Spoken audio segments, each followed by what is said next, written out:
तो इस वीडियो में एक कंडीशन की बात करेंगे, जो कंडीशन काफी औरत लोगों को होती है लेकिन उनको पता ही नहीं रहता है कि उनको ये कंडीशन है, सेप्टेड यूट्रस। ये कंडीशन क्या होती है, ये डेंजरस है क्या, उसकी वजह से प्रेगनेंसी में डिफिकल्टी होती है क्या, अगर है तो उसके लिए क्या करना, क्या ट्रीटमेंट ऑप्शंस अवेलेबल है, उसके बाद में हमको प्रेगनेंसी हो सकती है क्या, ये सभी सवालों का जवाब आज हम लोग इस वीडियो में देखेंगे।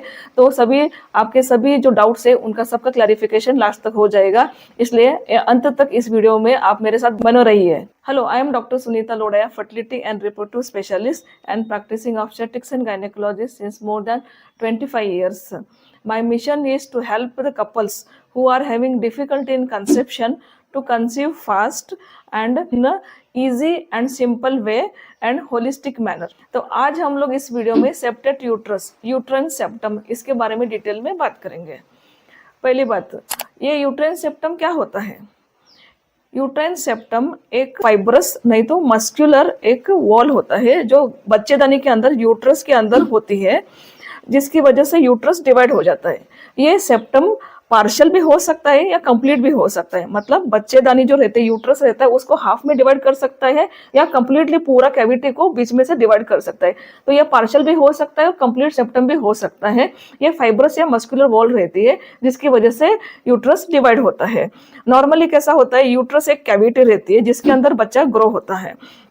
ये सेप्टम होने की वजह से बच्चे को ग्रो होने के लिए जगह कम मिलती है और इसकी वजह से इम्प्लांटेशन में भी डिफिकल्टी हो सकती है। आइए अभी हम लोग देखेंगे उसके क्या रीजन से जिसकी वजह से हमको यूट्राइन सेप्टम होता है। एग्जैक्ट रीजन यूट्राइन सेप्टम का होने का अभी तक भी पता नहीं है, लेकिन ये एक कंजेनाइटल एनोमली है, मतलब राइट फ्रॉम द बर्थ से होती है। तो ये जो मदर है जिसको ये एनोमली है, वो जब खुद की माँ के पेट में थी तभी यूट्रस डेवलपमेंट के टाइम पे, फीटल डेवलपमेंट के टाइम पे प्रॉब्लम होने की वजह से ये एनोमली होती है, इसलिए इसका एग्जैक्ट रीजन पता नहीं है। आइए अब हम लोग देखेंगे कि सिम्टम्स क्या होता है। काफी लोगों को यूट्राइन सेप्टम होते हुए भी उनको पता नहीं रहता है कि हमको सेप्टम है। उनको जब हम लोग इन्वेस्टिगेट करते हैं तभी पता चलता है, या उनको रिपीटेडली ये प्रॉब्लम्स रहते हैं तब पता चलता है। जैसे कि उनको repeatedly first trimester abortions, miscarriage, बार बार मिसकैरेज हो सकता है, या डिफिकल्टी इन कंसेप्शन हो सकता है, प्रेगनेंसी होने में डिफिकल्टी होती है, या प्रेगनेंसी हो गया तो होने के बाद में प्री टर्म डिलीवरी, 7 महीने में 8 महीने में डिलीवरी होने का चांस होती, जब रिपीटेडली होती है तभी पता चलता है कि उनको हाँ सेप्टम है। या अगर प्रेग्नेंट होने के बाद में भी बच्चा ब्रीच डिलीवरी, ब्रीच के पोजीशन में रह सकता है, ये सभी हो सकता है। नहीं तो उनको पेनफुल पीरियड्स हो सकते हैं, या लोअर एब्डोमेन में नीचे की साइड में पेन हो सकता है, ये सभी कंडीशंस हो सकती है।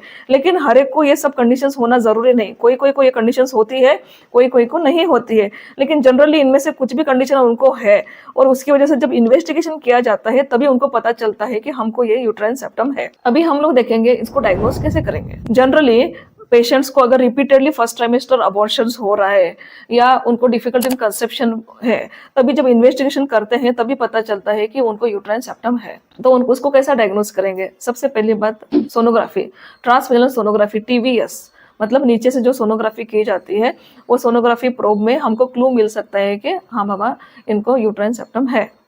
Second, 3D scan, 3D scan में कंफर्म हो जाएगा कि आपको यूट्राइन सेप्टम है।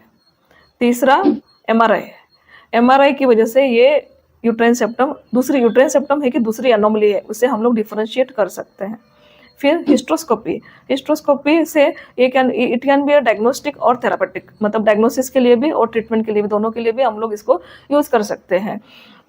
फिर HSG, हिस्ट्रोसाल्पिंगोग्राम, ये एक एक्सरे रहता है जो डाई पुश कर जाती है सर्विक्स के थ्रू, एक कैनुला की मदद से डाई पुश की जाती है और बाद में यूट्रस और ट्यूब का एक्सरे लिया जाता है, इसमें उसका पता चल सकता है। तो ये मेथड से हम लोग डायग्नोसिस कर सकते हैं कि यूट्राइन सेप्टम है या नहीं है। अभी हम लोग देखेंगे कि इम्पैक्ट ऑन फर्टिलिटी, ये सेप्टम की वजह से फर्टिलिटी पे क्या इफेक्ट होता है।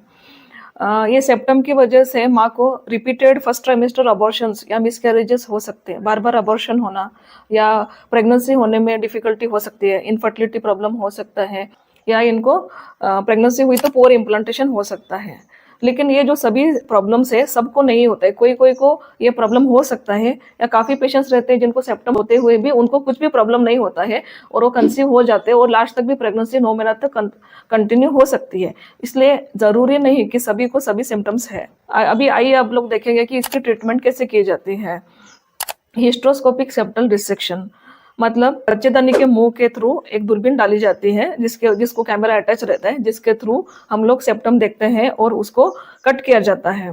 ये सिंपल प्रोसीजर है, मिनिमल इन्वेजिव प्रोसीजर है, डे केयर प्रोसीजर है। इसमें कोई ऊपर से कट वगैरह नहीं लगाया जाता है और इसमें यूट्रस अच्छी तरह से हील हो जाता है। तो it is a most effective treatment for the septum. ये सेप्टम का ट्रीटमेंट करने के बाद में, रिसेक्शन करने के बाद में डॉक्टर आपको 1 या 2 महीना उसको हील होने को टाइम के लिए बोल सकता है, उसके बाद में कंसेप्शन ट्राई कर सकता है। अभी हम लोग देखेंगे कि प्रेगनेंसी आफ्टर सेप्टम रिसेक्शन, समझो आपको सेप्टम रिसेक्शन हो गया, उसके बाद में क्या होगा। उसके बाद में आपका सक्सेस रेट काफ़ी बढ़ जाता है, आपका प्रेगनेंसी का चांस बढ़ जाता है, और अगर प्रेगनेंसी हुई तो फर्स्ट ट्राइमेस्टर अबॉर्शन का चांस काफ़ी हद तक कम हो जाता है। आपकी प्रेगनेंसी 9 महीना तक कंटिन्यू होने का चांस बढ़ जाता है। अगर आपकी प्रेगनेंसी 9 महीना तक कंटिन्यू हुई, तभी वो टाइम पे आप डॉक्टर के पास से रेगुलरली आपका चेकअप होना ज़रूरी है। बच्चा की ग्रोथ बराबर हो रही है क्या नहीं चेक करना ज़रूरी है, और बेबी का पोजीशन चेक करना ज़रूरी है, बेबी का पोजीशन सही है या नहीं है। तो to conclude in this video, आपको अगर रिपीटेडली अबॉर्शंस हो रहे हैं या प्रेगनेंसी होने में डिफिकल्टी हो रही है तो चेक कीजिए कहीं आपको यूट्राइन सेप्टम तो नहीं है। डोंट पैनिक, अगर वो है तो भी उसका सही डायग्नोसिस और ट्रीटमेंट किया जा सकता है और आप प्रेग्नेंट हो सकते हैं। अगर आपको ये वीडियो अच्छा लगा, यूज़फुल लगा, तो जिनको ज़रूरत है उनको ये फॉरवर्ड कीजिए, लाइक शेयर सब्सक्राइब कीजिए। Thank you.